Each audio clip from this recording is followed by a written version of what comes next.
Yo, welcome. Hello, Skulker. Call you Skulker from now on. Hello. Hello, how y'all doing?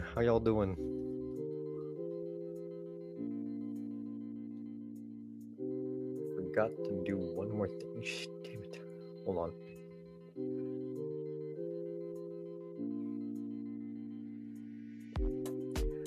I forgot to do something.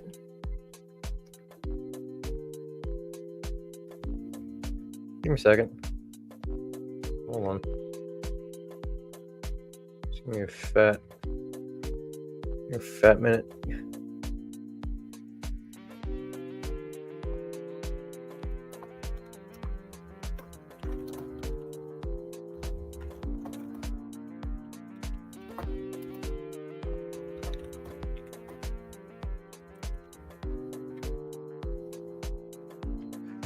Alright.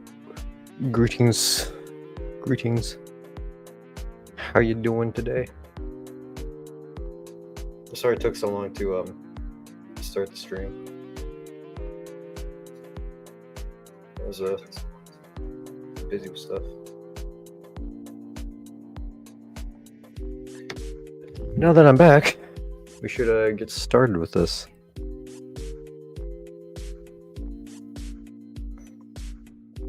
Let's see. I need to do a few more things real quick. Just give me a second. It's not too loud, is it? I want to make sure it's not too loud.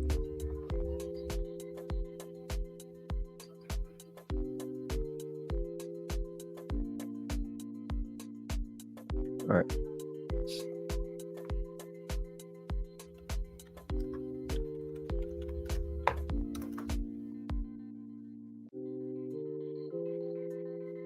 Just give me a sec.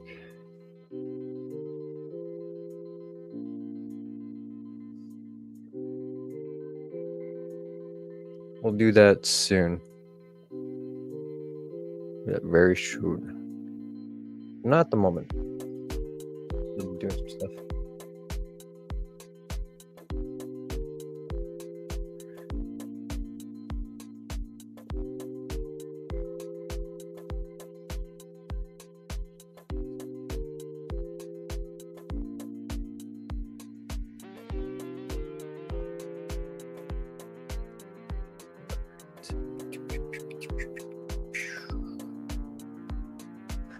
My brain just had a fucking brain fart, dude. I forgot what I was doing for a second. All right, almost done.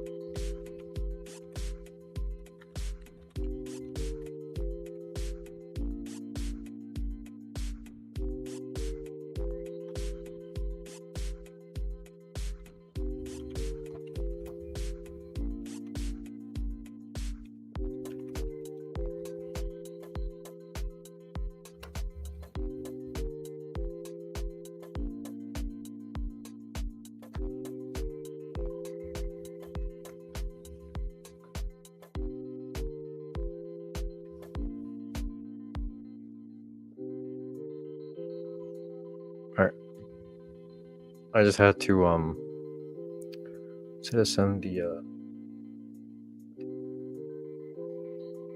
link out to the Discord. All right, now that I'm here, let's do some stuff.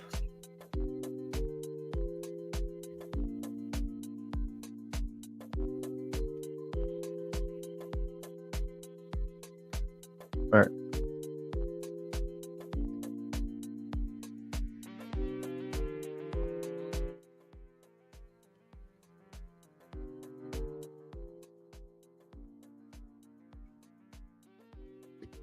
Alrighty then, let's get to work, shall we?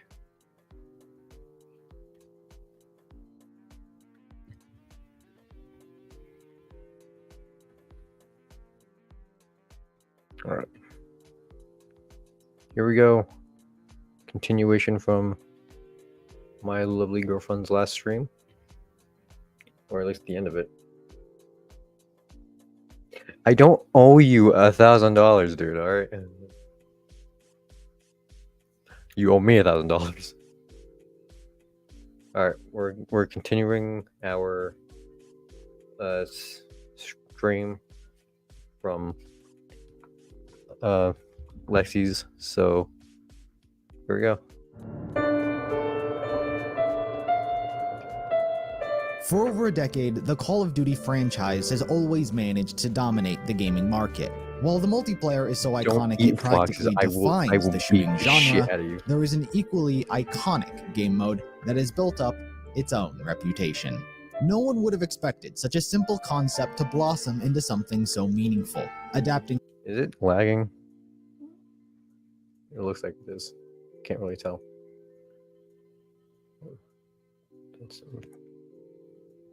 Wi-Fi's fine. I don't know why it's doing that. Because I have background music on.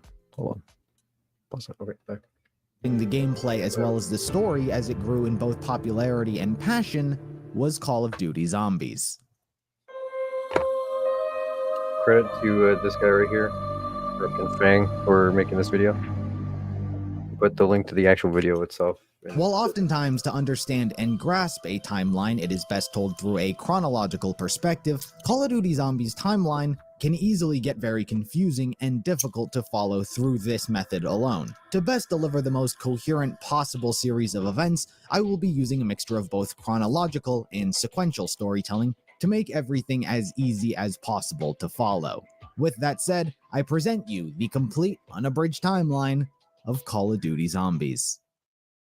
Like most stories, everything starts at the beginning, quite literally in this case. The first beings to ever exist in the universe were known as Keepers. They existed within the Ether. The Ether is simply the name which encompasses the entire universe as a whole. The Keepers were unearthly creatures, but their intelligence and power was astounding. The very first Keeper to ever exist, simply referred to as the First One, created a device known as the Summoning Key. This single device is the oldest artifact in all of creation and allowed the Keepers to manipulate the Ether. With it, they created Agartha, a physical manifestation of the Ether itself. This place would go by many names: Paradise, the House, the place above creation. But despite what it was referred to, it was a location which exists outside of all known and unknown universes, and simply exists within its own pocket. This would be the home of the Keepers. The First One also used the Summoning Key to seed life across all other dimensions, each dimension with their own quirk. But as life goes on with all creation, there is destruction. The Ether didn't come to exist without its complete opposite also being birthed. The Dark Ether serves as the hell to the Ether's heaven. It is a realm of pure evil capable of corrupting anything that enters it. The Keepers eventually came to uncover its existence, and like most intelligent beings, it was their own curiosity and self-greed which got the best of them. Here enter two very important figures into the timeline: Dr. Monty and the Shadow Man. Both of them are Keepers, however significantly more important than the others. The Shadow Man sought to use the Dark Ether's power for his own self-benefit, and so he ventured into it. Being his best friend, Dr. Monty attempted to stop him, however, was unsuccessful. The Dark Ether corrupted the Shadow Man and all of the Keepers who were with him. The corrupted Keepers began to become morphed, changing their appearance and becoming an entirely new entity known as Apothicons. Unlike the Keepers, the Apothicons were given new purpose due to their corruption. Their sole motivation became to wreak havoc across all of creation. They invented the Ether Pyramid, a device which could harness the power of the Dark Ether and control the Ether entirely. Seeing the danger the Apothicons posed, the Keepers were forced to take action and fight against them. This led to a war between the corrupted being led by the Shadow Man and the uncorrupted being led by Dr. Monty. This event would go on to be known as the War of Agartha. When all the smoke settled, it was the Keepers who came out victorious. Seeing their inevitable defeat, the Apothicons hid away their ether pyramid on the moon in one of the newly formed universes. All of the Apothicons were then Greetings, banished to the everyone. Dark Ether, where it was to remain their prison. From here, Welcome to the Dr. stream. Monty, as well as all of the other Keepers, vowed to be the protectors This is of all continuation from the universes, last one. guardians of the multiverse, never allowing the If you watched, Apothicons' corruption to spread. As time passed, watched, the Apothicons Lexi's, slowly, somehow, recent managed to she did, worm like- its way out of imprisonment and into 25 creation minutes ago. once more. And with it, they attacked This is humanity more and continuation Earth. from that. In this universe, the Apothicons attacked humanity, and keeping true to their promise, the Keepers once again descended upon Earth to fight them off. This time, the Keepers were aided by humanity. There was a group of warriors in particular, which, when banded together, they were able to put a stop to the Apothicons. This event would go down in this universe's history as the Great War. With that, the Keepers yet again sealed the Apothicons away, but similar to last time, the Apothicons still had a method of tampering with the multiverses. While they themselves were not able to cross back into creation, they were capable of sending a specific element. This element would widely be known as Element 115. With it carried all the chaos and evil of the Apothicons. With enough exposure to it, by simply being in its vicinity, it could create what we know as a zombie. By sending these elemental meteors to all of the dimensions, they were hoping that it would cause enough chaos somewhere to shatter creation itself. And by doing so, it would inevitably set them free from their prison once more. It is important to note that neither the Keepers nor the Apothicons can intervene directly with the free will of humanity. Anything they want them to do, they must decide according to their own volition. Yeah, so, okay. Sorry to pause the video right here, but what he's saying is the same way how God works. God cannot intervene with what we do here on Earth because we have free will. The free choice to do what we think is best for us. Yeah, he does come down every now and then in different forms, whether that be he answers in many ways.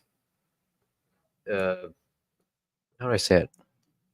Well, actually, no. He answers in 3 ways that take different forms. There's yes, no, and wait.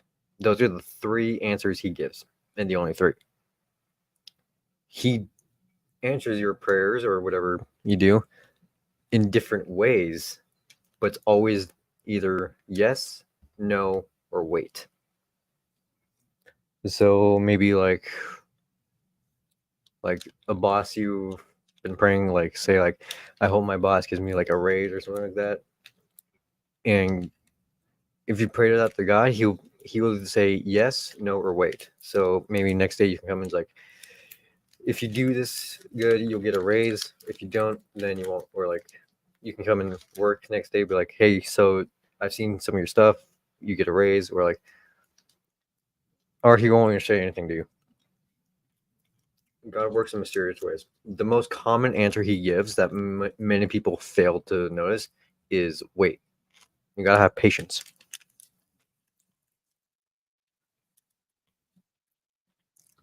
I just want to shed some light on that. The reason this is relevant is due to a device known as the Agarthan device. This is yet another artifact which holds unspeakable power. The Agarthan device is capable of manifesting the user's will into reality, like a genie in a bottle. It was even capable of putting an end to the conflict between Keepers and Apothicons altogether. This is why both the Keepers and Apothicons sought this out. However, unlike the summoning key, which existed since the beginning, the Agarthan device needs to be crafted.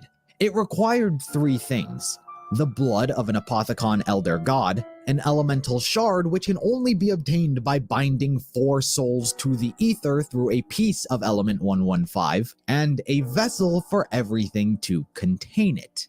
And all of that leads us to Earth in the original timeline, where the Apothicons sent divinium meteors to different dimensions. In this timeline, it was first uncovered by the small mining town of Purgatory Point in the year 1885. This story follows a man named Jebediah Brown. When he was only 10, he and his mother moved to Purgatory Point seeking a new life. The two settled in quite well, both getting jobs in the local shops. For over 40 years, there never quite seemed to be anything of note. I But love playing one day, the miners Berry's one of my uncovered a mysterious blue rock. zombie maps. This was element 115. Due to the frequent and direct exposure to it, the rock corrupted a miner named Clive Farnsworth, who was turned into a zombie. He returned to the town and killed Jebediah's mother, viciously ripping out her throat. Clive was promptly killed by their neighbor, and Jebediah buried his mother. The day's the 14th of April, the year of our Lord 1885. A day I will hold dear until my last. I have done and spent 30 years of my life in Purgatory Point. My ma brought me out here when I was but 10 years young. She hoped to give us a chance at a new life. They're good folk here in Purgatory Point. Sure, sometimes they get a little rowdy, and maybe we strayed too far from heaven's gaze, but what do you expect from a frontier mining town? Sometimes I feel like that. Something happened to one of the miners. Clive Farnsworth, a good man, came by the shop a few times. Anyway, he went down into that mine, stayed down there for 10 days. When he came back up, he was changed. They say he was like a feral animal, rabid and carnivorous. His mind was gone, his flesh all sallow and bloody, his eyes ablaze in a red light. First home he stumbled upon was me and Ma's. So that's okay. That's one of the most mysterious things about zombies in this time, is because it's the eye color. The eye color is what signifies who controls the zombies. There's been many speculations of what the red eyes mean, but what I think, in my opinion, is the dark ether. The dark ether itself is controlling the zombies, hence why the red eyes are red. Later on, it'll signify the other different color eyes. I was at the shop at the time. Ma went out to meet him, and Clive, Doc said it happened quick. Clive jumped on her, ripped her throat. Old Bill ran over, put two through Clive's skull, shot him dead, like a dog. But Ma, she's been laid to rest now. She'll rise up to heaven, and bless Hello, her welcome. soul, she'll be greeted with open arms. That mine. They've been digging for that blue rock. Some folks say you stare too long, you'll find the devil in it. Yeah. I need answers. I need to understand what happened. I'll head down to that mine tomorrow. He knew something was wrong, as word had spread about this blue rock, and so he went searching for answers himself. Stop He explaining visited the KFC in Element my 115 chat. meteor, and upon his interaction with it, it forever changed him. The corruption had You're saying touched KFC. him, and thus connected him to the ether. That night, upon his return, he had visions from what he perceived as angels. In reality, these were the Keepers. They had warned him to prepare for what was coming, and were also testing the limits over how much influence they can have over humans. Their first real test was getting him to create a machine that could upgrade any weapon put inside of it. This was the creation of the very first Pack-a-Punch machine. They guided him in Pack-a-Punch constructing machine the was blueprints, and despite always not being much of a blacksmith, he the was best. successful in the The song in Pack-a-Punch's that creation. that never got Today's the released 19th of April, is the year one of of our the best Lord, songs. 1885. Somehow, I don't know how it's possible. Last I recall, I was headed into the mine. I swear, I was only down there for a few hours. When I come back up, townsfolk say I've been missing for 5 days. Then there was last night. When I slept, I had a vision. 2 angels came down to me from heaven. They told me I needed to be ready to prepare for what was coming. And what was coming, they would not tell me, but how to prepare. Build a machine, they said. A machine that will grant you great power. With great power comes Now, great this machine responsibility. was complex, requiring craftsmanship and mechanical skill I did not have. I told them such, but they said not to worry. They would guide my hands. The way they described it, it sounded like an oven or a kiln. You stick your rifle inside, and when it come back out, well, let's just say that rifle would pack a serious punch. This machine garnered the attention of many locals and visitors alike, but most importantly, it proved to the keepers that humans could be of use. The keepers yet again visited Jebediah, only this time hoping that he could craft the Agarthan device. This proved troublesome, as he had no means of getting Elder God blood, nor 4 souls. What he was capable of, however, was crafting the vessel for which it would be held, and that's exactly what he did. The day's the 30th of June, the year of our Lord 1885. My invention is the talk of the town. People been coming from far and wide, eager for a chance to upgrade their firearm. Revolver, rifle, the machine don't care. It'll pack them all. Even a bloody knife. I pray every night, thanking the heavens for sending them 2 angels. I couldn't have done this without their guiding hand. They returned to me last night. They told me there was another machine they wished me to build. They called it the Agarthan device. Said it had the power to grant that which one truly desires. I told them I was their servant. Show me the path and I will walk. They said I needed 3 things. The blood of an elder god, an elemental shard, and a metallic vessel to harness and carry both. To find the blood, they instructed me to travel to the bottom of the ocean. I told them this I could not do, for I would perish. To craft an elemental shard, they instructed me to forge 4 souls with a blue rock from our mine. I told them this I could not do, for I do not have the means to siphon a human soul to an element. But a metal vessel, well, I am a blacksmith. That I think I could manage.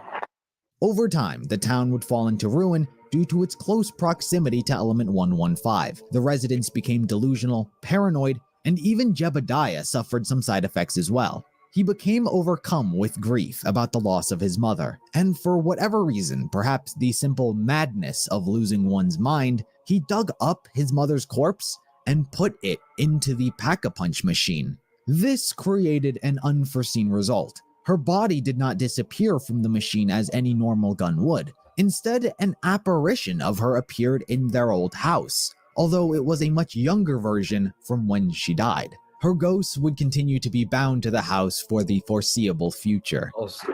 Also known as the Witch and Buried. So yeah.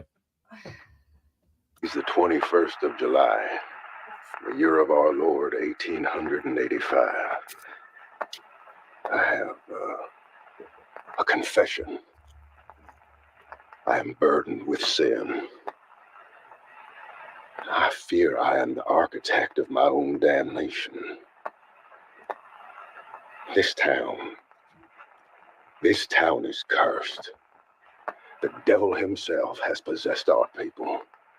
Folk have been acting all kinds of crazy, paranoia, visions, seeing things that ain't there. And the violence. 7 dead in the last 5 days. Sheriff don't know what's gotten into these people. But I know. It's that damned mine. Them blue rocks. You said the other flashlight is in. Doc believes them to be meteors from the sky, from up in the stars. Maybe from heaven. But whatever the cause, I fear the disease that consumes this town has gotten to me as well. Last night, I felt overcome with loss and grief. I went to see Ma at the cemetery. Maybe it was a whiskey. Maybe it was delirium. I can't say, but I dug her up and took her into town. I took her to my shop where I kept the machine. I don't know what came over me. Like something took control of my body, like a puppet on strings. I put her in the machine. I don't know why. Maybe it would bring her back to me. But she vanished. Nothing came back out. I stumbled home in a daze. But as I arrive, I see before my eyes, I see an apparition, a spirit. It looks just like her, only when she was younger. She floats around the house now. I catch her playing the piano. The angels,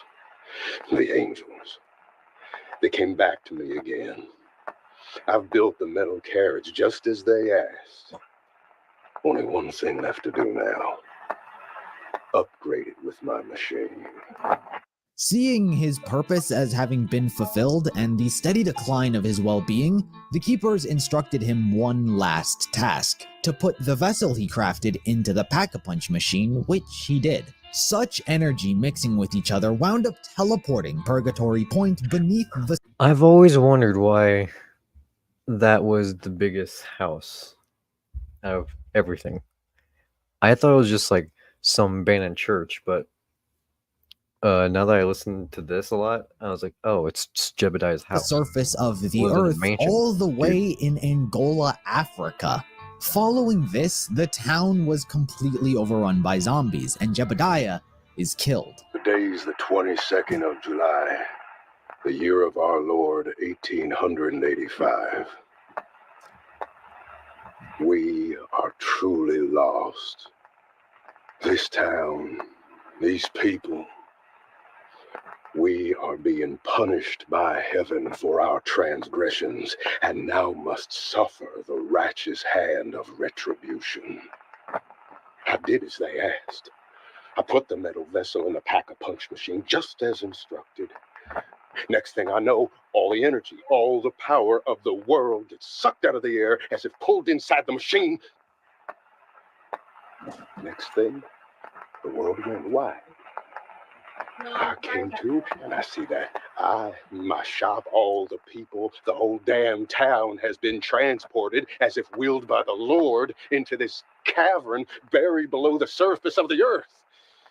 I fear we are at the threshold of hell, the world just waiting to open below our feet. We've been overrun by the devil's army. The dead have risen and now do us in battle. My name is Jebediah Brown, and I bow humbly before the two angels and ask for forgiveness. Show us the path to salvation. We are listening. Okay. Here it comes. Hello? The events that transpired here would remain buried for some time. No one would know of the zombies or Element 115. All that was left were remnants of a once forgotten mining town.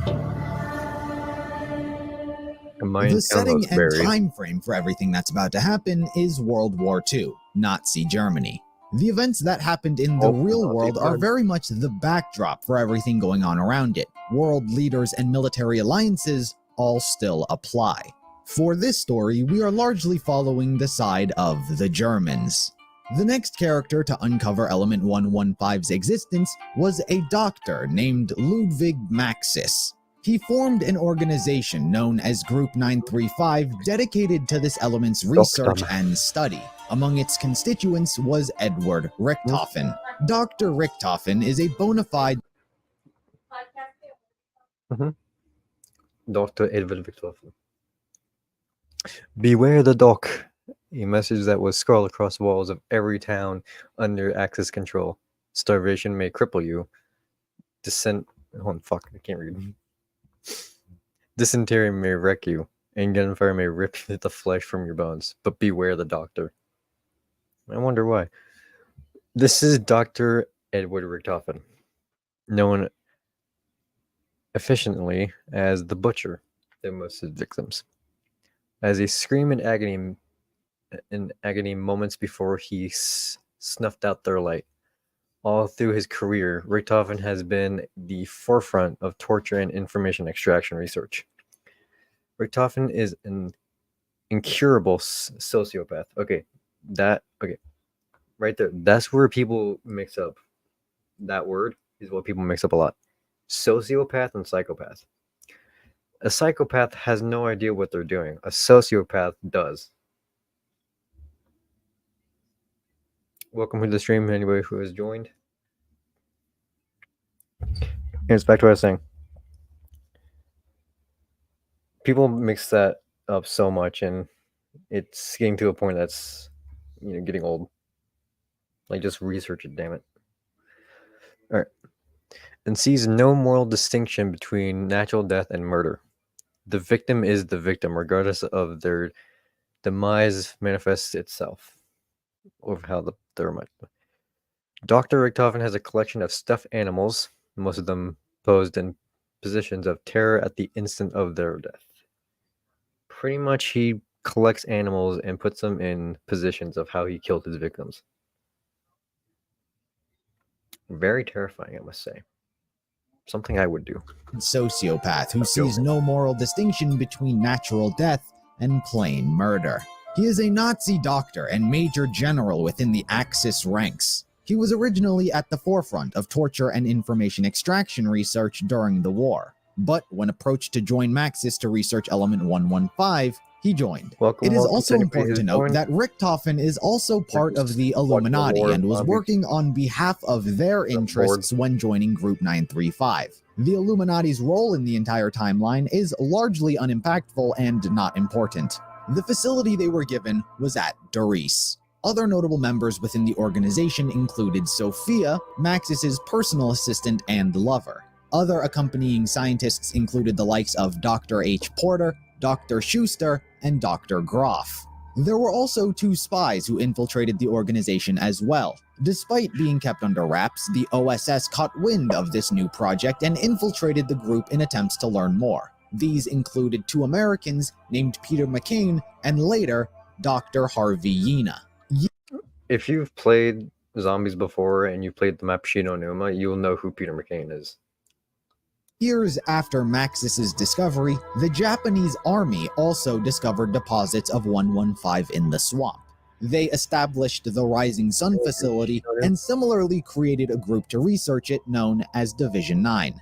In the early days of Group 935's formation, it was solely dedicated to Element 115's research and the concept of bettering the human condition.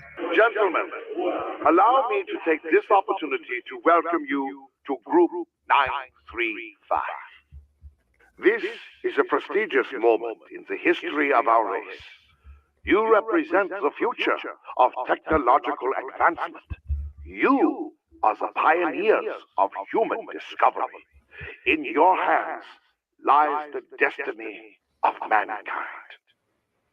In our hands is a great power, and with that power comes a price. You have volunteered to be part of this great experiment. And with that decision comes the responsibility of absolute secrecy. No one is to know what you do, where you work, what our research has uncovered, or what our purpose will be. You will have no further contact with your governments or with your families. Your decision to fully dedicate your lives to Group 935 is absolute. In your lockers, you will find your Field Ops Manual, which will direct you should our manifesto get compromised. We cannot afford to let this power fall into the wrong hands, and therefore the Field Ops Manual should be considered your Bible. Make your preparations now. A new dawn is beginning for mankind. Much of its time and effort went into building the Matter Transference Device, a teleportation device developed by Element 115. Okay, if you look at the teleporter, you'll know that there's a certain reference to it just by the design alone. And that's to the conspiracy theory back in World War II that the Germans actually created a time machine called the Bell. It's a cool conspiracy theory. And they just took that conspiracy theory and made it into a game and made it in reality. It's really cool. Though experiments with this would be largely unsuccessful. Attempts were made right out of the gate by teleporting human corpses, but they would always be reduced to slop. If the teleporter didn't immediately maim the subject, then they simply vanished without a trace. But the two stumbled upon a miracle. During one of their teleportation tests, the corpse was brought back to life. While the teleportation was a failure, this was a whole new avenue for further research. They learned Element 115 had the ability to reanimate the dead, and so Maxis sought to find a way to control them. But this was an especially difficult task as the zombies were always disobeying his commands. Maxis almost completely shifted his attention from teleportation over to the undead. Richtofen continued on with the help of Dr. Schuster. Over the next few months, the two scaled down their testing size from human teleportation down to a walnut, and for the first time, they successfully teleported an item as intended. Log entry 38, date December 4, 1939. The matter transference prototype is prepared for test run number 151. We have now reduced our test subject's mass to prove that this is possible. Dr. Schuster, please give an overview. Yes, Dr. Richtofen. We have the new test subject, a walnut, weighing in at 10 grams. The target platform is now at 3 feet with no obstructions.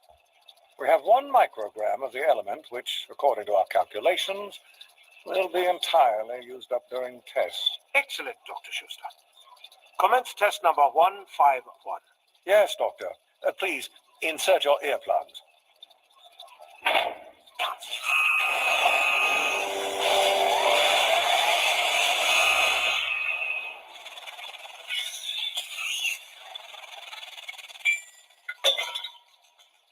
Good God, we've done it!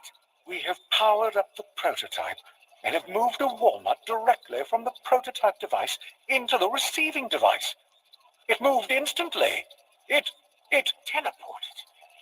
Get me Dr. Maxis immediately. Maxis wasn't too pleased as he had instructed them to research the undead, but he was more upset for a different reason. Over time, Group 935 ran into financial problems, and they needed someone who was willing to fund their research and developments. This is where Maxis struck a deal with the Nazi Party. They were willing to fund Group 935 and allow them to continue their research so long as they developed weapons for them, which Maxis agreed to.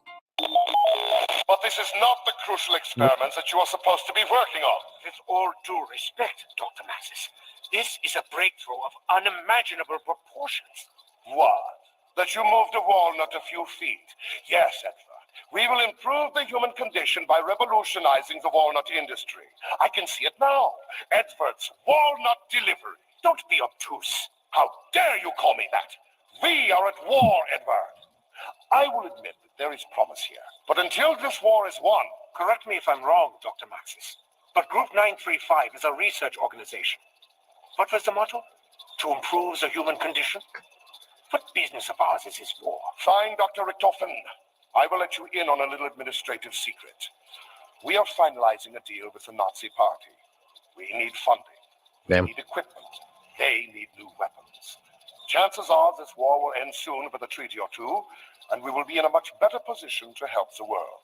Are you certain this won't cause massive defections?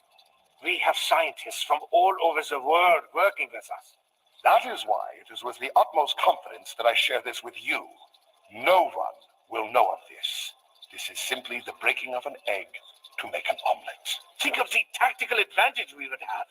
Think of the cost. Think of the time.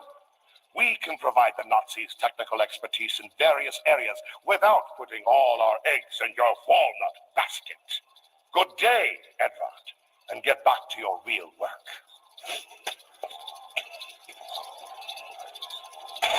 Yeah, Maxis was kind of an ass. Jerk. I think Dr. Maxis has lost his perspective.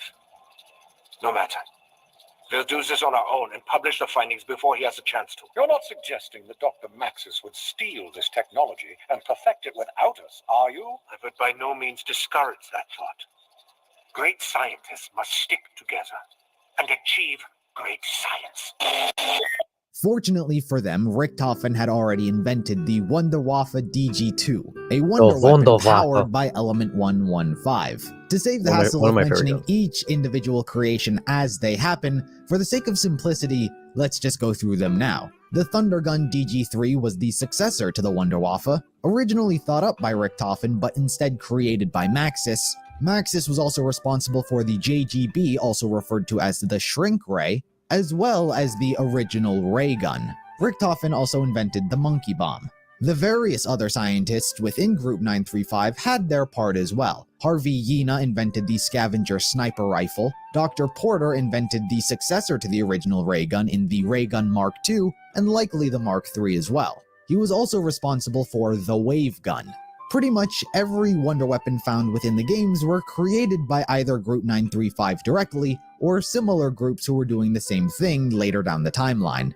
This also goes for the perks and elixirs. Juggernog, Quick Revive, Speed Cola, and Double Tap were all fused with Element 115 for their special effects. These inventions would happen over the course of the timeline, so just keep that in mind. They didn't just all get invented in a few months. The Nazis were happy to fund them so long as their weapons development, teleportation technology, and reanimation of the dead were to be used to help them in the war. This is why Maxis was so upset over Richtofen continuing the teleportation experiments when an undead army would be far more useful. But Richtofen was surprisingly a man of science. He might be a sociopath, but he continued to work diligently on human teleportation. In fact, as time went on, he became so confident in the success of the matter transference device that he offered himself to be used as a test subject. And this is where you can really say Richtofen's story begins. Entry 42. Date, January 4, 1940. Dr. Schuster and I, despite mounting pressure from Dr. Maxis, have continued working on the matter transference prototype. We have made great strides in the last 30 days and are ready for our first human subject. If our calculations are correct, we will send a test subject, me, to the receptacle station sitting 30 yards away and behind a cinder block wall. Are you certain you want to do this, Dr. Richtofen? Nein, Dr. Schuster. But this must be done. Quickly, put in your earplugs and power up the machine.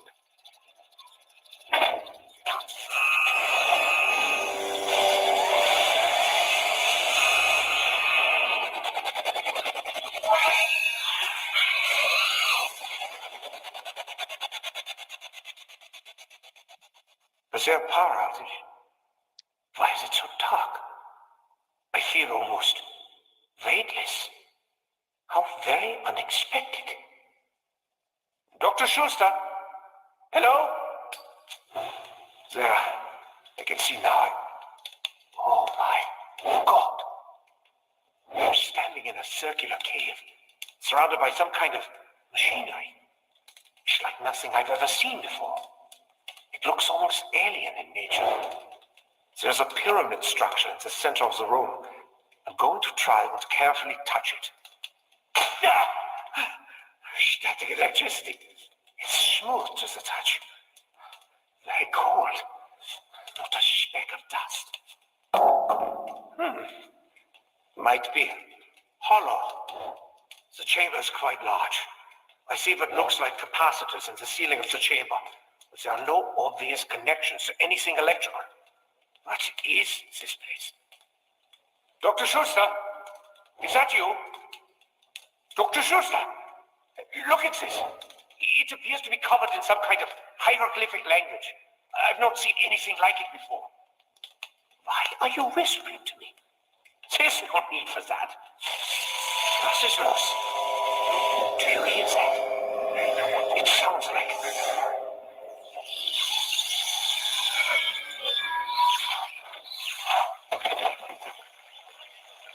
My God! What happened? I seem to be in some kind of jungle. I can't be certain of where I am.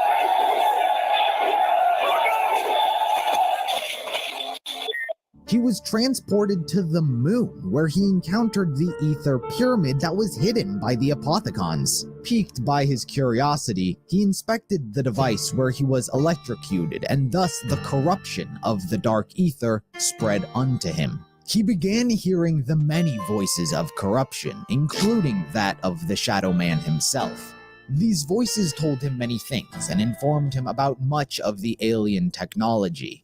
He was slowly driven insane, forming an obsession with finding a way to the fabled Agartha. Shortly after becoming corrupted, he was then teleported to Shangri-La. While it was initially shocking finding himself in the middle of a jungle, he did meet the residents of the area as well as uncovering more traces of Element 115. Upon learning this, it didn't take him long before he began manipulating them for his own benefit. Due to the indigenous people's primitive culture, Richtofen introduced them to the miracles of modern technology: hydropower, mining systems, electricity. Richtofen was worshipped as a god in their eyes, and this made it easy for him to convince them to mine Element 115 for him, and they did. While here, he encountered the Focusing Stone, another elemental rock from the ether which held a unique purpose. When combined with something known as the Vril device, different to the Vril vessel, one can swap souls with another human being. Richtofen had an elaborate series of traps built to protect it, and once it was done, subsequently left Shangri-La. With no more guidance, the inhabitants, with constant exposure to 115, became zombies and died. He returned back to Doris less than a month later and informed Schuster of what he'd witnessed. Log entry 43, date January 23rd, 1940. I cannot be certain what happened to Dr. Richtofen once the test was commenced. He just disappeared from the machine into thin air. I have searched the area for days and have no evidence that he is anywhere. I am afraid I might have to scrap the... Don't scrap anything. We've done something. Something wondrous. Shh. Do you hear them? Dr. Richtofen, you're alive. I'm more than alive, Mr. Schuster. Is the device still intact? Yes, but what happened to you? Ah, something wunderbar. That chamber, that's incredible. The wonders we can learn. What are you talking about? Are you all right? Get in the matter transference prototype, Dr. Schuster. We have worked. Bearing witness to the pyramid on the moon, he and Dr. Schuster formed a plan to build a base there where it could be further studied. The base on the moon would be known as Griffin Station. They used their newly successful teleportation technology to transport workers and supplies. Many 935 scientists were happy to join Richtofen's cause as they had become disgruntled with Maxis's arrangement with the Nazis. And from here, Griffin Station would continue to be built.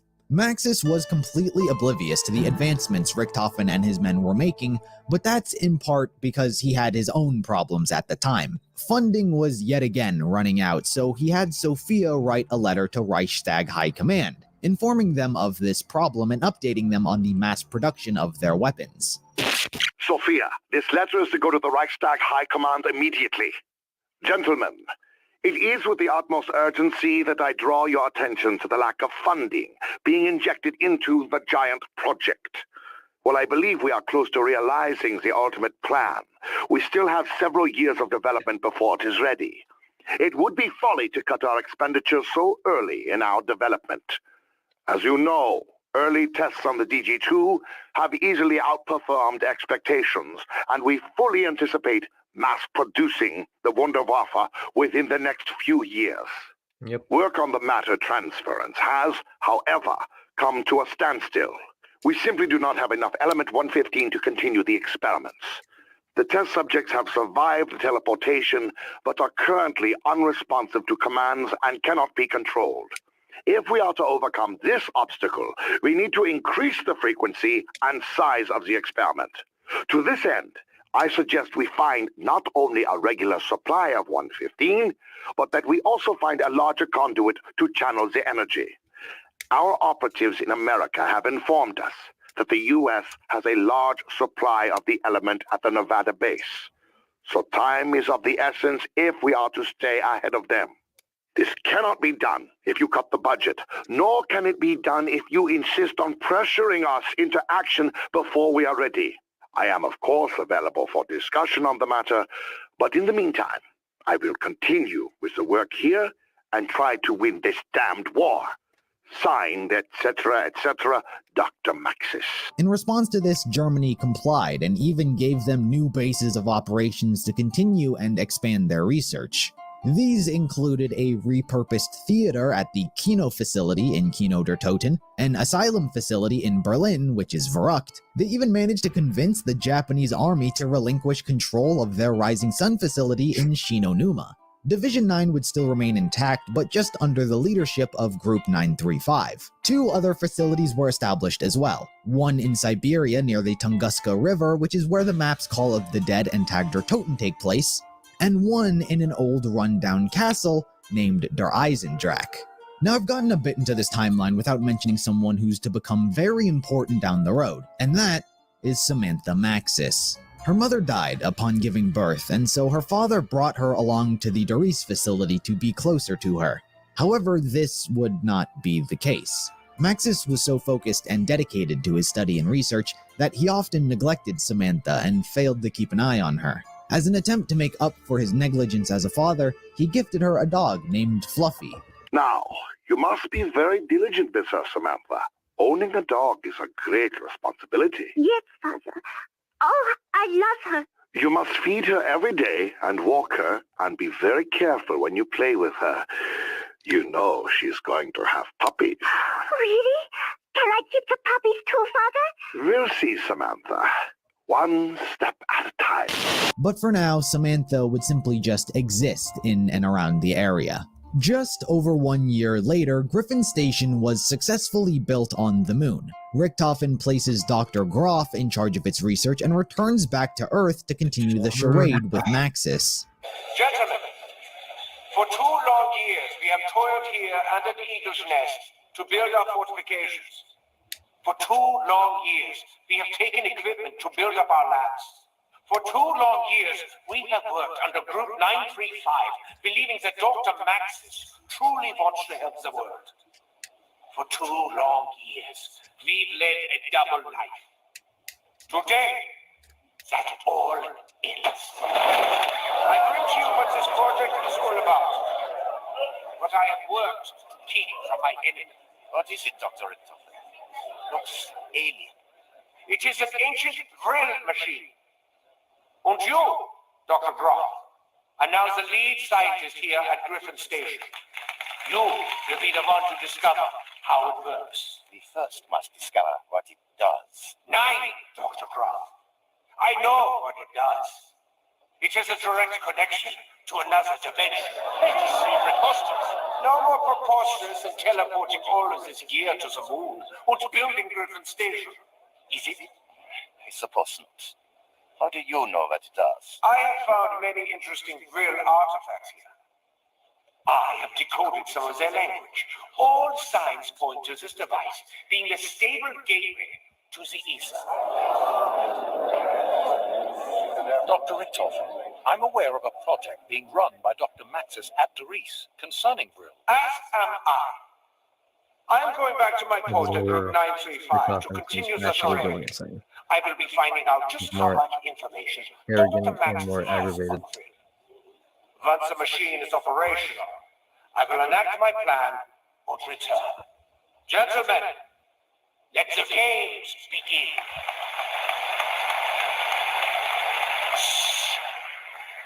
So now. For the most part, Maxis Welcome to wouldn't anybody pick who up has on joined. Richtofen's schemes, Welcome, but he welcome. would begin to Just question his sanity watching due the to his lore of frequent COD exposure zombies. to 115. Though our matter transference tests at the new site have been largely unsuccessful, the teleporter's malfunction has nonetheless yielded some interesting data. The fact that the test subjects departed their original point of origin is undeniable.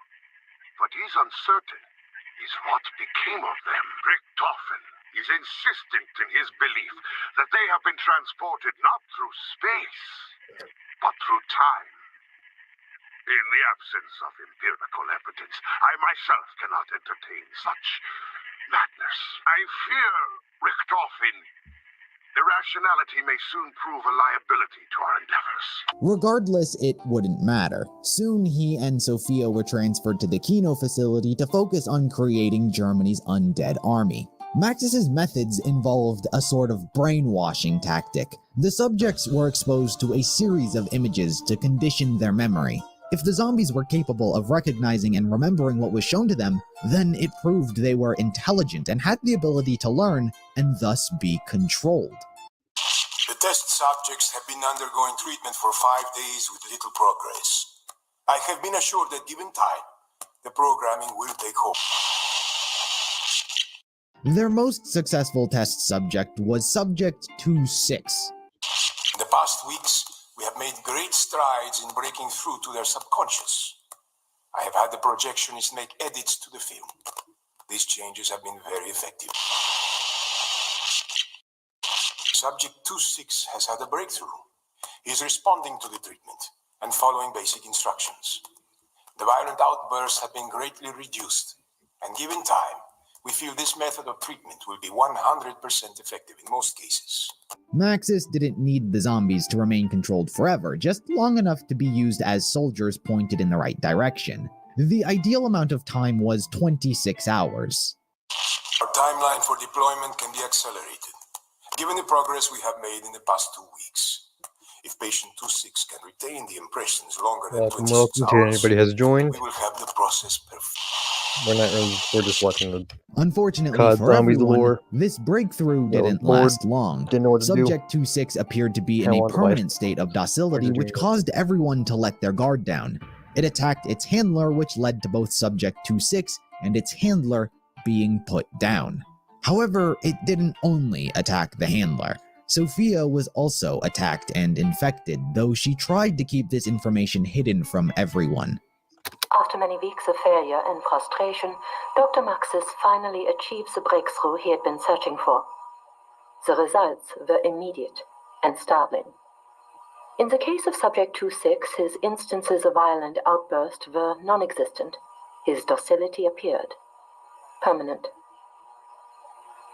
Unfortunately, while we prepared to implement the treatment on the other subjects, there was an incident. During his field test this morning, Subject 26 attacked a handler. 26 and the handler were both destroyed. Maxis believes Subject 26 only attacked the handler. He does not know I was attacked as well. I have observed a developing pattern of high fevers and cold sweats. Yeah. My thoughts are erratic. My relationship with Ludwig is complicated. I fear I cannot keep this secret from him for long. Maxis did find out about Sophia's injury. He kept a personal log documenting what happened to the subject and formulated his own plan of how to deal with his lover. Another setback. Patient 26 was killed this morning in the field test. He lost control and attacked one of our handlers. His injuries were minor, but patient 26 was destroyed. The break-in programming coincided with the flashing lights and loud noises of the fire alarm in the test facility. One moment. What is it? The break-in programming coincided with the flashing lights and loud noises of the fire alarm in the test facility. One moment. What is it? You wanted to see me, Ludwig? Sophia, yes. Do come in. Sit down, my dear.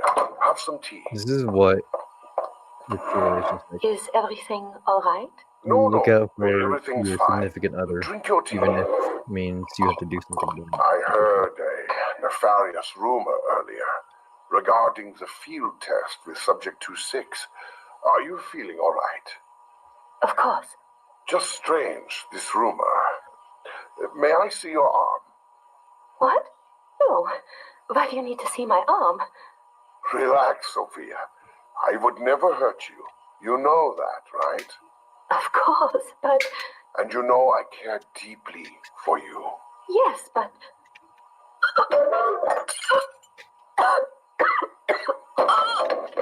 Yes. Then you know everything I'm about to do is for your own good. This is Dr. Ludwig Maxis, beginning preliminary trials for the Strategic Operations Planning Heuristic Intelligence Analyzer. It's more like Sophia.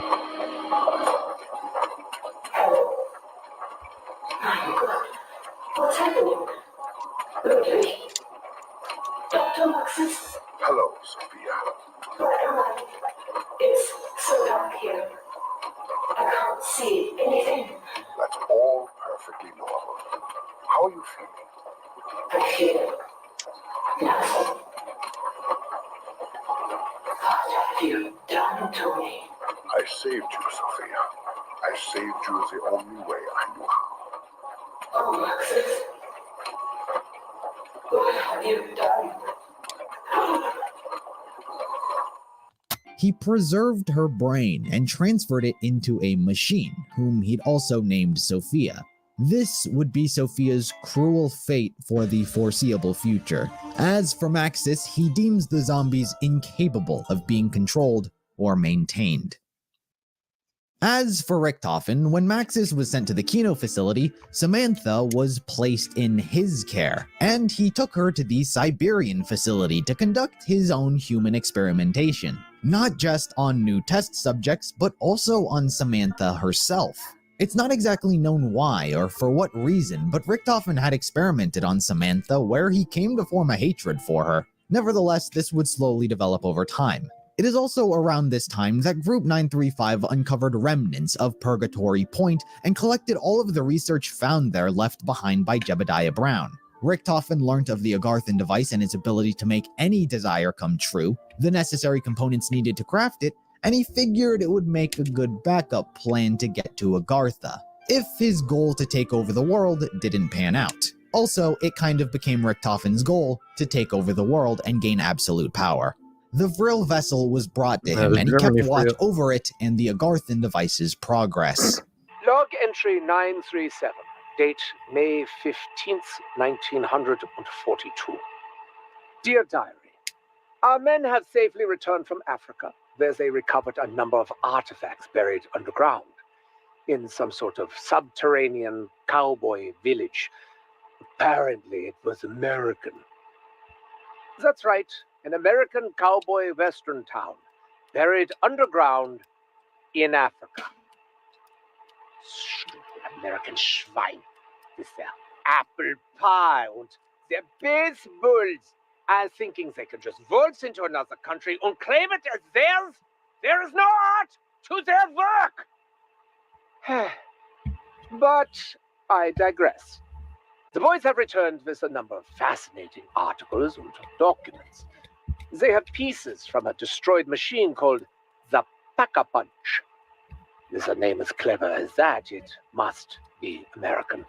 I have given the schematics to Dr. Porter. Perhaps he will have better luck replicating Jebediah Brown's work. Speaking of that blacksmith, we also recovered plans for the Agarthan device. It seems that the blacksmith already built one of the pieces, the fabled Vril vessel. Ooh. The Agarthan device. A device capable of granting that which one desires.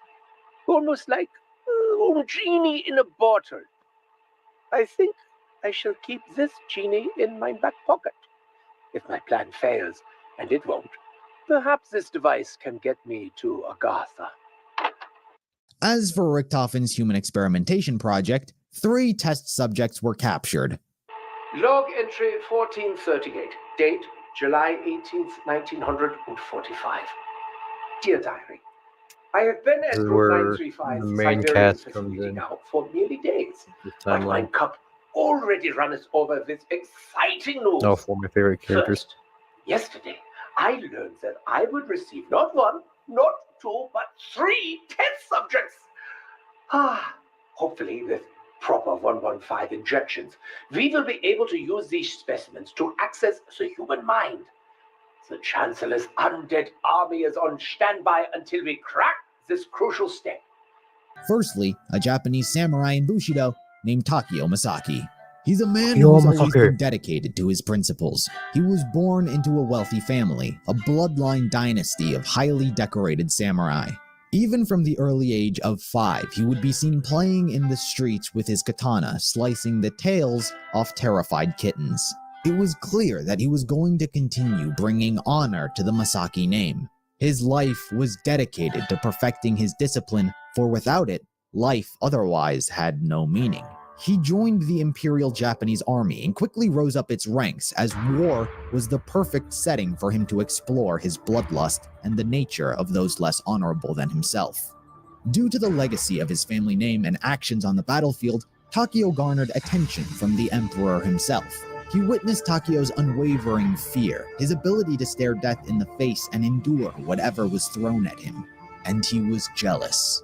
He began to use Takeo for his own personal missions due to his loyalty. This even involved overseeing Division 9's research on Element 115. Takeo reported that the work being done there was unacceptable, and in response, the Emperor ordered Takeo to hand himself over as a test subject, for which he complied. Takeo was then taken by Group 935. The Imagine second test subject being was the Russian one of the sergeant top Nikolai Belinsky. majors. His reputation is Colonel shrouded in looking that of over a something ruthless and calling it killer, disgraceful someone who's just climbed to up have the himself ranks by run into it. murdering those ahead of him and sleeping his way through the political ladder. However, these stories of him may be just that, stories. In reality, there was only ever one thing he loved in this world, and that was his wife.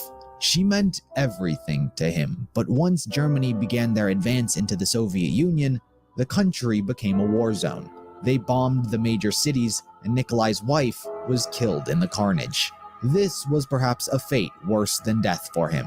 It sent him into a spiral of drowning his sorrows in alcohol. He drank to forget, and it is likely within his drunken stupor where the tales of the ruthless killer Nikolai were born. Also made up were stories of his ex-wives. He began speaking about various other women he had married, who at least 5 of which he murdered himself. These women were non-existent, but rather a manifestation of the sadness he was burying deep within him. Nikolai Stories would of the pain continue you to deal fight with. on as a soldier, part of the Soviet forces. He participated in the people or Battle of something like that. Stalingrad where his brother was killed, and he was subsequently captured by German soldiers and taken by Group 935 to become a test subject. Richtofen's third test subject was a Mexican of unknown origin named Pablo Marinas. These 3 were subject to Element 115 experimentation as Richtofen attempted to unlock the human mind, tamper with the brain and body by using Element 115, and create an army of soldiers for the German forces. It wasn't just about controlling these 3 in particular either. They also attempted to clone them so they could create their own soldiers. The Element 115 affected them all differently. Takeo began vomiting uncontrollably. Nikolai was not responsive to the treatment unless vodka was involved. But it was perhaps Pablo who was affected the greatest. The Element 115 gave him visions from the past, the future, different timelines, and different dimensions. He quite literally saw through space and time. He rambled about what he saw, which caused him to be looked at as insane. While Richthofen continued to work on creating soldiers for the German forces, he began to find the work boring and uninteresting, which led him to reevaluate his interest in the Agarthan device's creation. Log entry 1469, date August 28th, Not even a human mind can 1945. comprehend all of that Dear information Diary, that Pablo went Progress through. continues on unlocking the human mind. If Germany hopes to continue their war, they need an undead army willing to obey orders. There's also been further interest in the Super Soldat program. The German Chancellor considers this of high interest. We have begun the cloning process. We will have to see what results we yield. Test subject N3WB has been vomiting for 2 days straight. Our poor janitor. He has nightmares. Needless to say, we will no longer be serving fish. The Russian subject continues to be unresponsive. Dr. Yina suggested a serum made of vodka, but considering my concerns about his loyalty, I wonder if this is perhaps another attempt at sabotage. The specimen from Mexico continues to rant incoherently about giant monsters and some uber-fun war. Perhaps we were a little too eager with his 115 injections. I did not think he would go this crazy so quickly. If I'm being honest, I'm beginning to find this work a little drab and boring. Undead army, super soldat programs. Group 935's deal with Germany has truly limited the organization's potential. The appearance of the spy last month has inspired me to review the blacksmith's schematics. The Agarthan device and its 3 components: the Vril vessel, the Apothecon blood, and the elemental shard. The instructions to creating the elemental shard have my interest piqued. 4 human souls merged with element 115. Not that I'm trying to brag, but this may be something in my wheelhouse. Richthofen's experiments would continue with further failures, particularly the death of Pablo during a test to unlock the human mind via the spleen. Via the spleen. Scalpel, please, Dr. Yee. Scalpel, Dr. Richtofen. What exactly are you looking for, Dr. Richtofen? We are attempting to locate an appropriate stimuli that will trigger the brain's involuntary willingness to obey command. There we are. Forceps, Dr. Yee, if you please. Forceps, Dr. Richtofen. But the liver and kidneys, or spleen? Our goal is to unlock the barrier to the human mind. With element 115, it is important that we explore every possibility. The barrier may be where we least expect it. There we are. Retractors, please. Retractors? It seems the Chancellor has been pushing us harder these last days. Is this because of the spy that was discovered at the asylum? I do not know, Dr. Yina. Our German leader, along with Dr. Maxis, is so limited in his thinking. His goals are simple-minded, childish. He keeps pushing for his undead army when he could have the elemental shard. The elemental shard? A device capable of endless energy. We could use it to craft anything, including an Agarthan device of immense power. Hold this open while I grab the injector. Agarthan device? Why haven't I heard about this? Dr. Yina, do you have a firm grip? You are shaking. I'm ready. Please, proceed. Injecting serum in 3, 2, 1. Hold it open. The injection is nearly complete. I can't hold this grip. Well, I guess the barrier isn't in his spleen. Nincompoop! You did this. I knew it. You let go on purpose. Richtofen, it was an accident. My hand slipped.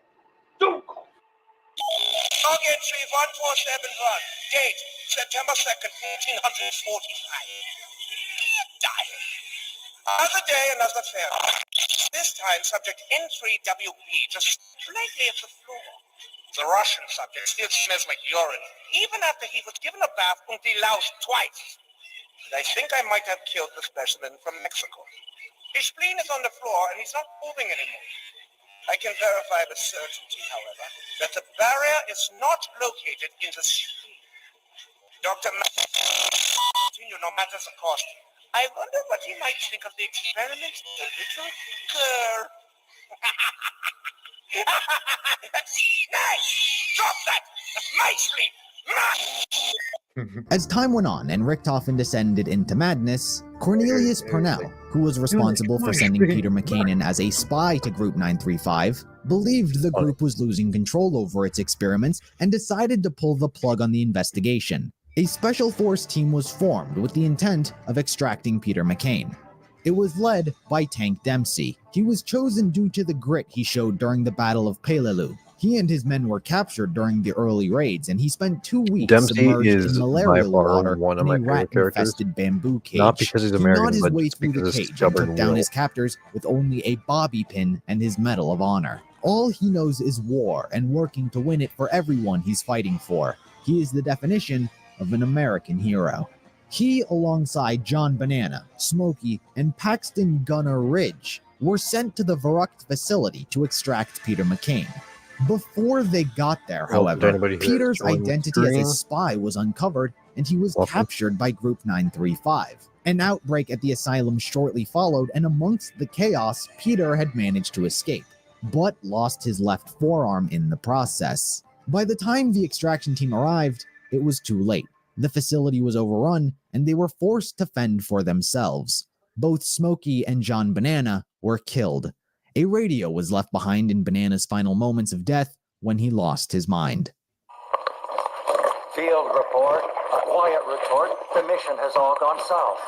It's Johnny here. Smokey is near, most likely with meat in his mouth. We've been here for ages. I ran out of pages, but now I have a mic to record. The mission has failed. McCain must have bailed, and now we must fight off a horde. We came to Farouk with low ammo and luck, and now Smokey's lost his head. We went down the halls, they bit Smokey's balls, and now he walks with the dead. They call me Banana, I worked at a cabana. I rhyme to keep myself sane. Though Smokey is dead, I'm holding his head, which right now is eating my brain. Dempsey, on the other hand, is captured by Group 935 and is used as a replacement test subject for the Mexican in Richtofen's experiments. This is one of my favorite lines. Date, September 10th, 1945. Mainly the ending of this one. Diary. Today was a good day. The swelling has subsided. No. The ice has. Thanks, They made liverwurst for lunch. It was... I still have not had any luck reprogramming any of the live sessions. Dr. Max, the key to unlocking the human mind will be more easily discovered on someone who isn't dead yet. I am not convinced. The army is stored until I can break this trust barrier. Oh, apparently someone in security found a spy in the group. They are delivering him from place the one that I broke. The only survivor was Gunner, who managed to make his way back to the United States and report what happened to Purnell. Dempsey was transported to the Siberian facility, and he, alongside Nikolai and Takio, were all exposed to serums of element 115 and tested on by Richtofen. Target 1473, date, September 17th, 1945. Dire. Today, dirty Nazi. This doesn't look good. That's right. You want some of this? I'm taking you home in fags. Freak.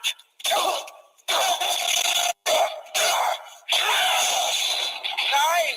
Good thing so, Americans. Okay, now. I suppose this must be the replacement test. Time to get to work. I can still hear you. Hit him again with the stick. There were many attempts to grow their own versions of these three, but each one of them came out deformed and a failure in one way or another. In the end, these tests would be unsuccessful and later abandoned. Experiments would continue to be conducted on the three, however. Serums of 115 were continuously injected into them, causing them to slowly go mad. Evidence of this can be found in their prison cells written on the walls. These experiments caused side effects in each one of the characters as well. Dempsey had a loss of intellect, but his will became stronger than ever. Takio became silent, but when he did speak, they were usually in old proverbs. And Nikolai became dependent and only responded via vodka. Log entry 1474, date September 20th, 1945. Time. It would seem that the OSS realized that we captured one of their spies. They tried to send a rescue team into Beirut.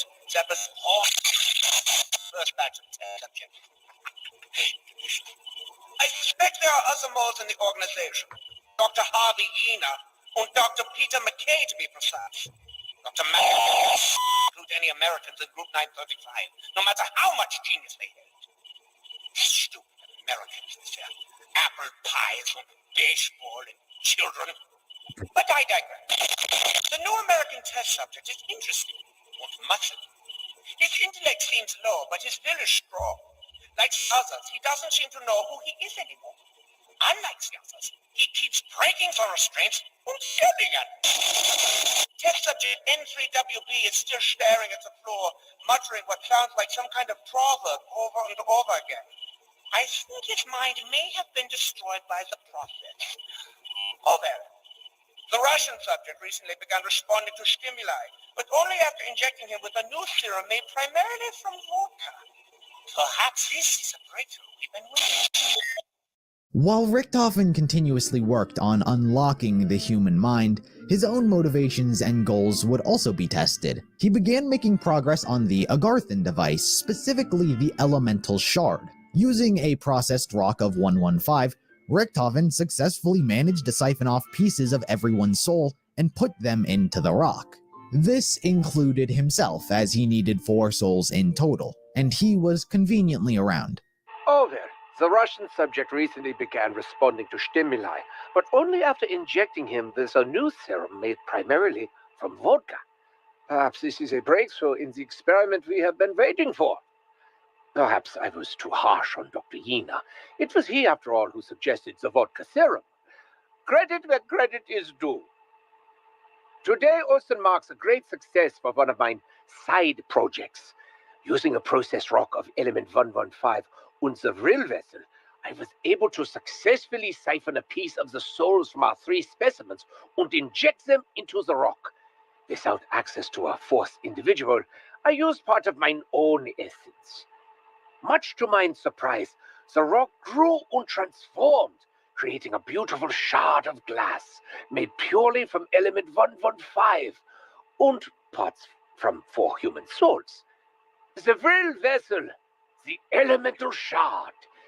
All we need now is the Apothicon blood, and the Agarthan device shall be complete. End log entry 1474. Or should I say 1474? Doesn't matter. All that was left to complete the Agarthan device was the blood of an Apothicon. Unbeknownst to Richthofen or anyone at the time, by siphoning the souls of those 4 together, it effectively bound them across all dimensions and universes. No matter what, no matter where, these 4 were stuck with each other, though they wouldn't know it. Seeing how Richthofen began using Group 935's resources for his own personal projects, Dr. Yina saw it the perfect time to prove his loyalty to the organization in an attempt to clear any and all thoughts the others might have had that he might be a spy due to being American. You cannot do this. You have no authority. You left me no choice, Dr. Richthofen. You used 935 resources to work on personal projects. You've been threatening the employees, myself included, and you're clearly suffering from excessive 115-induced delusions. Suffering from excessive 115-induced delusions? How dare you accuse me of such vile lies? Dr. Maxis has ordered the elemental shard to be sent to Division 9, where they are better equipped to study it appropriately. You are to cease experimentation on the test subjects and put them on ice. You are to return with them to Der Riese and meet with Dr. Maxis. He would like to discuss your dedication to the cause. Mine? Dedication? All of my projects, my programs. You think I'm not dedicated? You have taken everything from me. Oh, Well, I still have the DG2 in active development. I suppose that's something. Actually, no. I'm afraid Dr. Maxis has canceled its mass production as well. Scheiße! This is all you're doing. You are intentionally sowing discontent. You are trying to destroy us from within. You're working for the Americans, aren't you? You're a spy. Just like Dr. Peter McCain, Dr. Maxis will never have hired Americans, no matter how much genius they have. No, Dr. Richterfin, that's your paranoia talking. You've been exposed to Element 115 for too long. I'm just a loyal servant to Group 935 trying to protect its interests. Now, if you have any issues, I suggest bringing them up with Dr. Maxis. Oh, don't you worry, little lying apple pie brain, hyena. I intend to bring up a great many things with Dr. Maxis. Richtofen was forced to put Dempsey, Nikolai, and Takio on ice, hand over the elemental shard, which was to be taken to Division 9, where they could properly study it, and he was forced to return back to Doris with Maxis. And to top it all off, mass production of the Wunderwaffe was cancelled. Understandably, this pissed Richtofen off as he felt betrayed, and so he formulated his own plan to deal with Maxis and Samantha in the process. Like I said earlier, he came to form a hatred for Samantha, though we never really see why. Log entry 1475. Date October 1st, 1945. Died. As for the control group tests, they have been put on hold. Recently, I discovered that Dr. Maxis does not plan mass producing the DG2 as he swore he would. If he won't move those plans forward, then I will continue following his dream of an undead army. He doesn't deserve his perch of power. He doesn't know what to do with it. But I know just what to do with him. And I'll take care of that little brat if I get the chance to. Before we go any further, we must first talk about the progress being made on the moon with the MPD during this time. When we last left off with them, Richtofen had just placed Dr. Groff in charge of its oversight. Group 935 has defied all those who doubted our cause. Since the discovery of Element 115, we have achieved so much. Our weapons program alone has advanced beyond even our wildest expectations. Furthermore, the fact that we have been able to establish a permanent base of operations on the moon itself leaves me filled with optimism for the future. We can literally do anything. Despite countless hours of analyzing and studying the MPD, it yielded little to no results. It wasn't until by pure accident when Dr. Schuster killed a nearby rat that its soul entered the device and began charging it. Log 1075. Dr. Schuster and I have spent countless hours with the pyramid device in an attempt to understand how it functions. We have made little progress until now. Today, we uncovered what looks to be some kind of tank with a glass-like front. The glass itself seems... I've got you now, rat. Kill it, Schuster. Did you see that? Look, the capacitor is illuminated. The tank is filling. The machine. It seems to be activated. What did you do? I think we just discovered what powers this machine. This information was swiftly sent to Richtofen, who had no hesitation in what needed to be done. Richtofen arranged for various scientists and soldiers to be sent to the moon, where they would be sacrificed to charge the pyramid. Station, this is Eagle's Nest. Status update, over. Hello, Doctor. We have the shipment and are carrying out your orders. Grim work, Doctor. All in the name of science, Dr. Groff. Continue until the tanks are full. Yes, Doctor. May God have mercy on us all. For Richtofen's plan to succeed, it would spell the downfall for Group 935 entirely. He intended to execute something known as Operation SHIELD, also known as Security Protocol 935.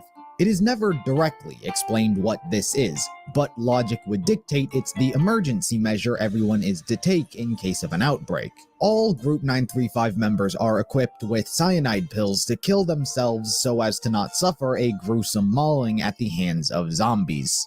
Group 935 would effectively die. It's not what Richtofen inherently wanted, but he believed Maxis had changed the group's goals from researching Element 115 to simply helping the Nazi party, and he hated that.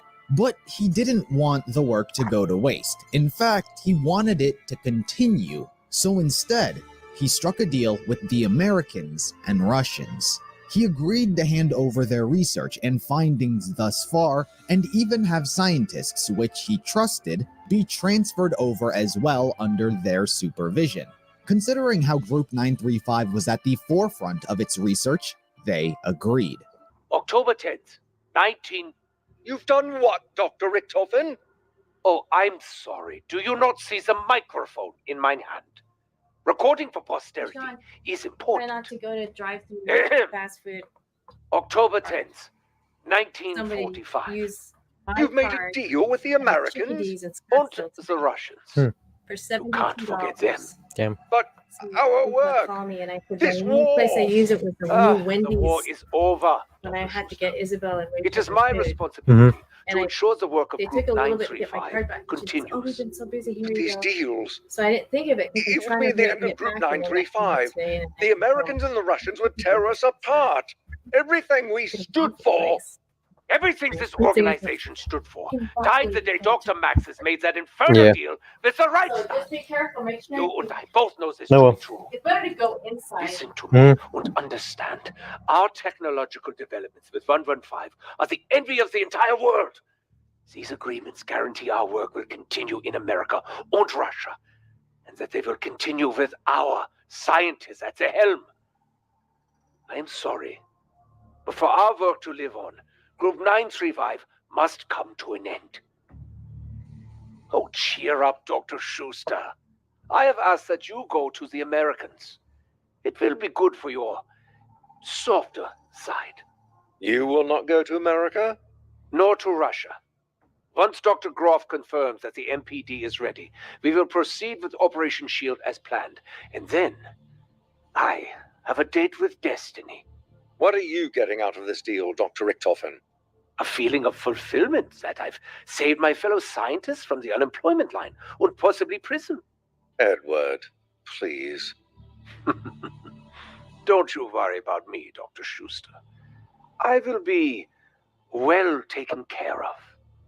By this point in time, Richtofen had returned to Doris. The pyramid was charged and ready to be used, so Richtofen could finally carry out his plan to get rid of Samantha and Maxis. Eagle's Nest, this is Griffin Station. We have an update. Over. Dr. Groff, have you made any progress? Yes, Doctor. The machine is ready and awaiting the conduit. Very good. I will proceed with Operation Shield and join you shortly. Security Protocol 935. I will dispose of Dr. Maxis and that little brat personally. Do not touch anything. Teleportation tests continued as usual with Richtofen and Maxis, unbeknownst that Richtofen had already figured everything out.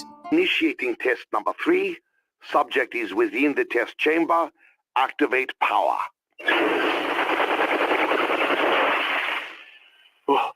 Oh my God.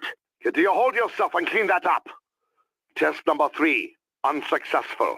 Test subject has been reduced to the same state as previous subjects. Clean up the test chamber and recalibrate the system. Let's do it again. Yes, Doctor. Though our matter transference tests at the new site have been largely unsuccessful, the teleporter's malfunction has nonetheless yielded some interesting data. The fact that the test subjects departed their original point of origin is undeniable.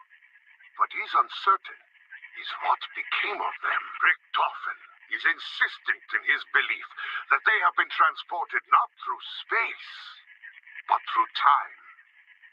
In the absence of empirical evidence, I he myself is right after all. such madness. I fear Richtofen is just playing as the irrationality may soon prove a liability to our endeavor. For Small test spank. number 5, Maxis actually used Fluffy, the dog he gifted to Samantha, though Fluffy would disappear into the ether. Edward, tie the damn thing down! We can't have it running around during the test! It's tied down now, Dr. Maxis. Initiating test number 5. Subject is within the test chamber. Activate power. Searching for vitals.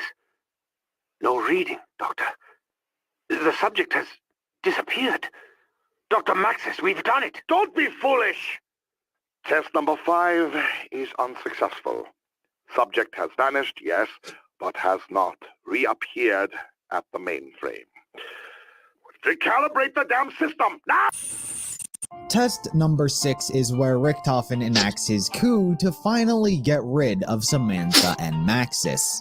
Initiating test number 6. Subject is within test chamber. Activate power. Damn it, Edward! Did you set up the device correctly? Yes, Doctor. As per your specifications. If you had done it to my specifications, then it would have worked, wouldn't it? As usual, your incompetence has... What?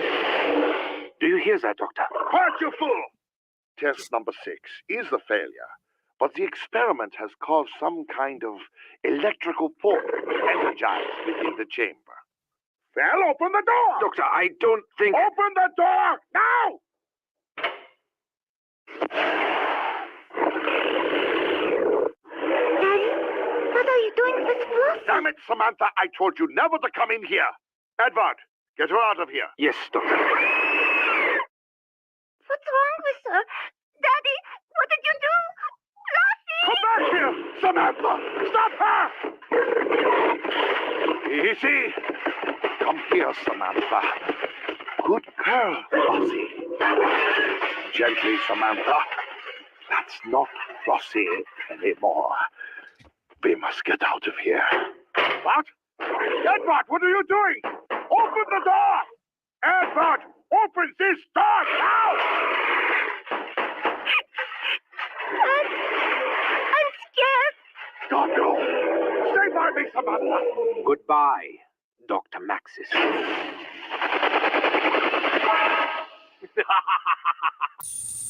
Fluffy reemerged from the teleporter, though not as the dog she once was. It was changed into a hellish beast. This is what would go on to be known as the Hellhound.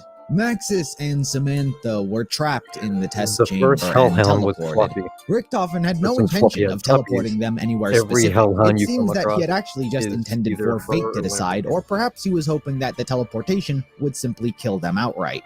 But that's not what happened. Samantha was teleported to the moon, where she encountered Groff and Schuster. Scared and frightened, she fled for her life, where she accidentally ran into the MPD, where she was sucked inside. Schuster, report. The tanks are full and the shields are down. The machine is humming nicely. Good. And what of the shipment? Most are buried outside of the base. The live ones we've sent back to Kustva Posten. Excellent. There's nothing left but to wait for Dr. Richtofen's return. Perhaps this is a good time to work on my low-gravity putting in the biodome. Yes, a little leisure time. Intruder detected. Receiving bay. This is not a Security, report. This is not a Can you repeat? She's coming right for them. Get her! Get back here! Nein, do not let her! Damn it! Dr. Schuster, find a way to get her out of the pyramid. I will contact Edwards and let him know there has been an incident. Maxis was teleported to a location simply known as the Crazy Place. It is a difficult location to describe, but in the simplest of terms, it is a gateway to get to Agartha. Many have searched for it or something like it to get to Agartha, but this is unequivocally where one can do it. It seems to exist outside of time and space, similar to Agartha itself. This is relevant because while stuck here, Maxis develops the power to merge with electricity. As for Fluffy, it is unknown where she was teleported. Seeing Samantha entering the MPD as a potential issue, Richtofen was informed of this development. He figured if Samantha lived, then Maxis would also have to as well, and he must be somewhere in the world. While Richthofen has proven to dislike Maxis, if anyone could be capable of coaxing Samantha out of the MPD, it would be her father. How did she end up there? No matter. I know what must be done. In the meantime, see if you can find Dr. Maxis. Perhaps he can talk some sense into her. Did you not deal with him already? Yes. But if the child ends up there, then Maxis must be somewhere too.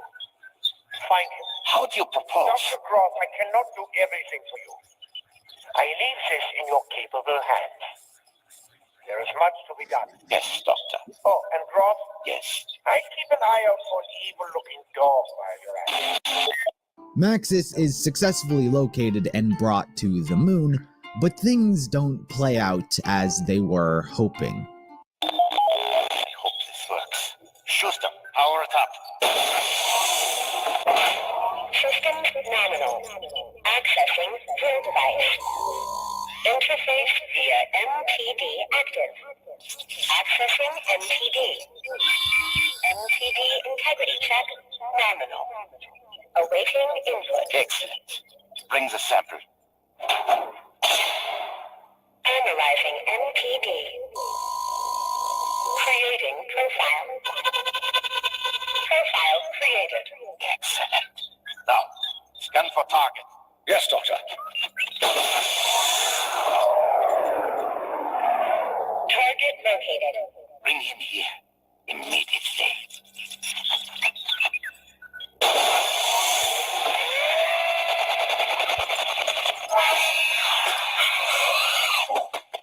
Greetings, Dr. Maxis. Schuster, I should have known. Where is that rat Edvard? Where are we? And how did you get me out of that wretched... None of that is important right now. Allow me to fill you in. Samantha, honey, Daddy is here. Come, dear, please. Open the machine. Daddy will not let them hurt you anymore. Honey, Daddy knows he's made some mistakes. I am truly sorry that you were put through so much. When your mother died, I could not bear the thought of losing you, too. That's why I kept you so close. I did not mean to neglect you. I just wanted to know you were safe from harm. Daddy! I love you, Samantha. I love you too, Daddy. Can you do something for me? Something very important. Yes. Kill them all.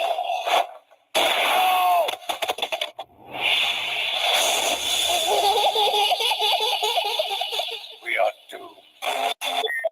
Maxis committed suicide in front of Samantha to further push her down the path of revenge. The Dark Ether does what it does best, corrupt. A mere shock was enough for Richthofen to hear voices of the Apothicons and drive him to insanity and obsession. But now Samantha was drowning in it. As such, you can imagine how the Dark Ether corrupted her like no one had ever seen. As the zombies were born of Element 115 and the MPD created to control the Ether, Samantha could now control them. And so she unleashed hordes of the undead against whoever she could, almost exclusively targeting Group 935, however. As for Maxis, he did not truly die. With his newly formed power to merge with electricity, upon death he merged with Griffin Station and its technology. From here, all hell breaks loose. Doris and Shinonuma are two of the first locations to fall victim to Samantha's attacks. Dr. Porter was at the Doris facility when it happened. He is the one who activates the alarm signaling to the other scientists to kill themselves or escape. He personally takes the option to kill himself. But I'm all out of hope. Auf Wiedersehen, my friend.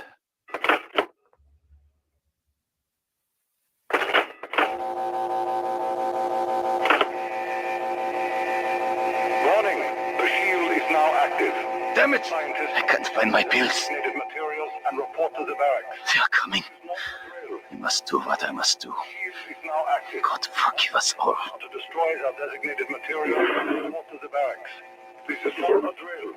Warning, the shield is now active. To destroy our designated material and report to the barracks. This is not a drill. Warning, the shield is now active. Scientists to destroy our designated material and report to the barracks. This is not a drill. Warning, the shield is now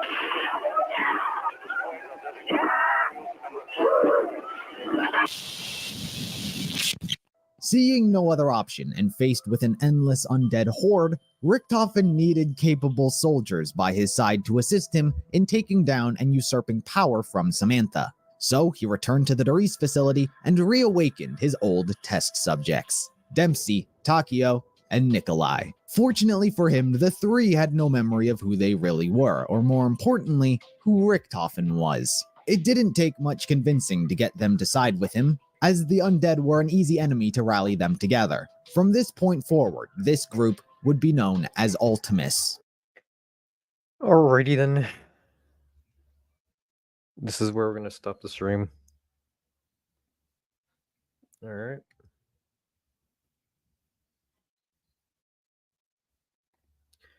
Thank you guys for joining in.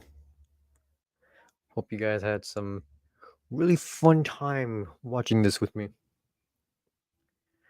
This has been Foxjon Z Geek signing off for now. Goodbye.